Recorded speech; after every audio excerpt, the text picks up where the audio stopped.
Hi guys! Ito na nga yung sagot sa post ko nung una ko talagang post dito sa channel ko. Yung sabay kami ni mamang umalis.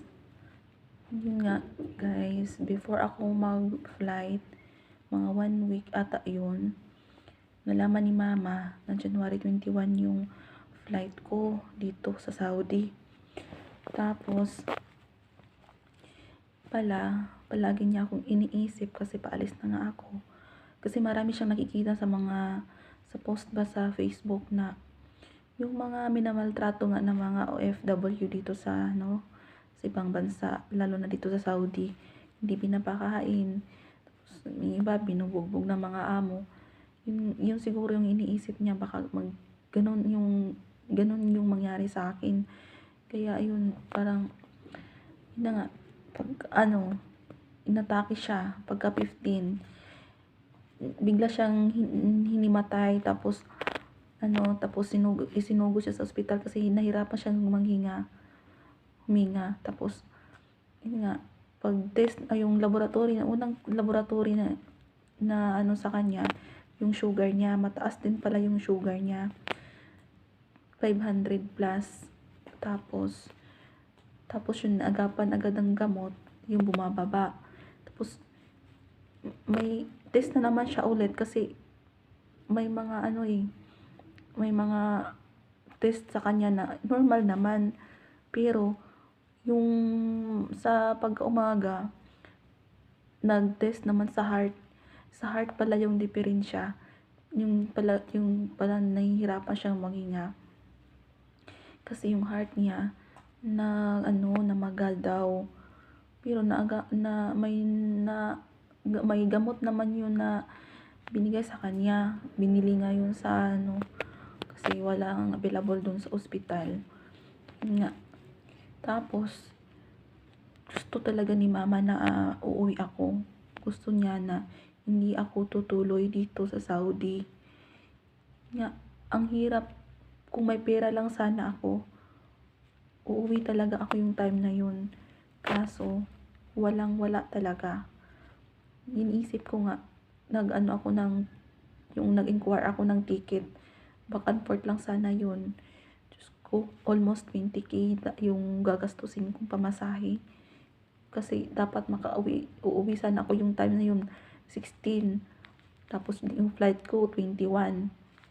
Babalik lang sana ako dito sa Manila, 20. So may 4 na araw ako doon sana kung may pera.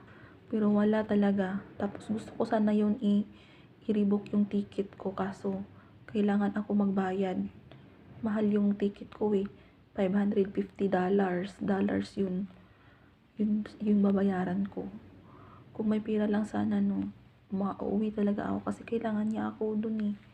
Tapos pagka mag-19 na, hinahanap pa rin niya ako, hinihintay niya ako. Kaya ayun, sinabi na ng papa ko na hindi ako uuwi, tutuloy na ako sa Saudi. Yun sinabi ni papa. Yun na nga guys, pagka umagahan, inatake na naman siya. Yun na yun, hindi na siya nagsasalita. Tapos pikit na talaga yung mata niya. Yun na nga, ang hirap talaga na yung na ako, parang ako yung nagkaganon siya. Parang ako yung dahilan. Iyak ako ng iyak. Bakit naman ganun na? Para naman sa kanila yung pag-alis ko. Para sa pamilya. Tapos, kung iniisip ko naman din, kung hindi ako alis, paano naman yung mga gastusin sa ospital na wala naman kaming wala naman ibang tutulong sa amin. Kasi mahirap naman kami, pamilya. Yun na nga. Tapos, dalawa lang kasi kami magkapatid. Yung kapatid ko naman wala namang income. Kasi mangingisda lang naman. Kaya ako, sinabi ko sa mga kapatid ng papa ko tsaka sa mama ko na yun nga, in-open ko sa kanila kung tutuloy ba ako o hindi, ganun. Sabi naman nila na tuloy ka na lang kasi saan saan mas kailangan kasi mas kailangan mong umalis kasi kailangan ng pera ng mama mo panggamot. Saan naman, yun naman iniisip ko, saan naman kami kukuha, ganun. Tapos, yun na nga guys, pagka 20 na yun, pinapadecide na sila ni Papa na, ano, yung lagyan ng tubo si Mama. Tapos, kasi wala na daw choice na kailangan na yung si Mama ba na matulungan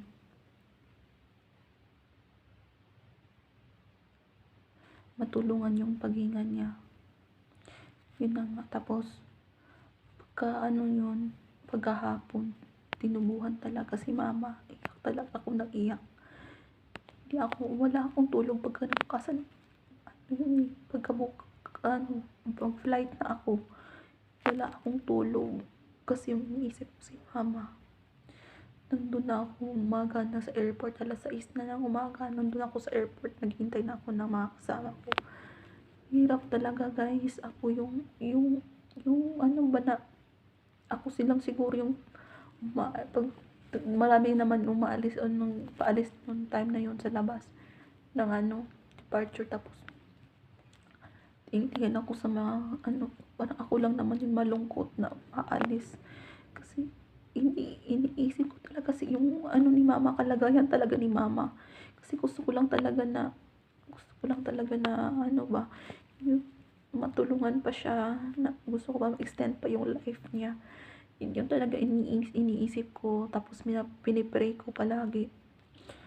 Pa-flight na nga ako, hindi talaga yung iniisip ko, hindi yung paano ko dito, yung life ko dito sa abroad. Wala, yung iniisip ko si Mama lang talaga, na yun siya yung dinadasal ko. Yun na nga, pagaling ko alas 12 ng tanghali. Alas 12 ng tanghali talaga kami umalis dun sa Manila. Tapos nakadating kami dito alas 5 ng hapon sa Damam Airport. Tapos sinundo kami alas 8 na. Nasundo na kami ng taga-agency. Pagdating ko dito sa agency, dito sa Damam, binigyan agad kami ng SIM card na may free load. Yun, naka-internet agad ako, naka-open ako. Yung inuuna ko talaga pag-open yung messenger ko. So guys, nakita ko yung messenger ko. Yung mga friends ko, yung mga pinsan ko, mga ni Papa, mga pinsan ni Papa at pinsan ni Mama. Nakita ko talaga guys, lahat na umiiyak. Tapos yung note nila ba na umiiyak, tapos broken heart. Yung mga sign na yun, parang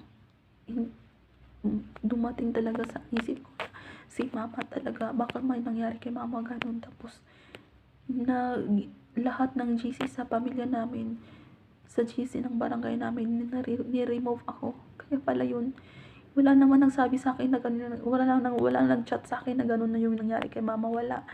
Yun iniisip, yun lang sa mga post, mga mga note nila, yun lang ang iniisip ko, na wala na talaga si Mama. Ang sakit guys, pagdating mo dito na yung balita na wala na si Mama, yun ang pinakamasakit talaga sa akin. Na yung papunta ako dito na para naman sa kanya, sana na matulungan ko pa siya, mapagamot ko pa siya, ganun. Tapos pagdating ko dito, wala na. Wala akong kasama, wala akong sino yung sabihin ko ng problema ko. Wala talaga. May mga kasama naman kaming Pinay doon sa office, pero pa naman talaga sana yung may pamilya, diba? Yun na nga. Tapos yung naghawak sa amin doon sa agency, pinayakap niya ako. Niyakap talaga niya ako. Kasi alam niya yung nararamdaman ko. Parang awang-awa siya. Yun na, iyak ako ng iyak. Gusto ko talagang sumigaw yung time na yun, pero iniisip ko na hindi ko to lugar, ganun. Parang nakalutang lang talaga ako sa hangin yung time na nalaman ko talaga.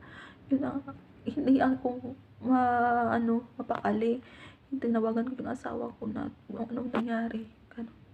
Yun ang sabi niya sa asawa ko na magpakatatag ka. Tanggapin na lang natin na gano'n ang nangyari. Yun na nga ang pinakamasakit. Kasi, yung ginagawa mo, gagawin mo lahat para sa pamilya mo, tapos wala na siya. Yun, ang hirap. Ang hirap talaga.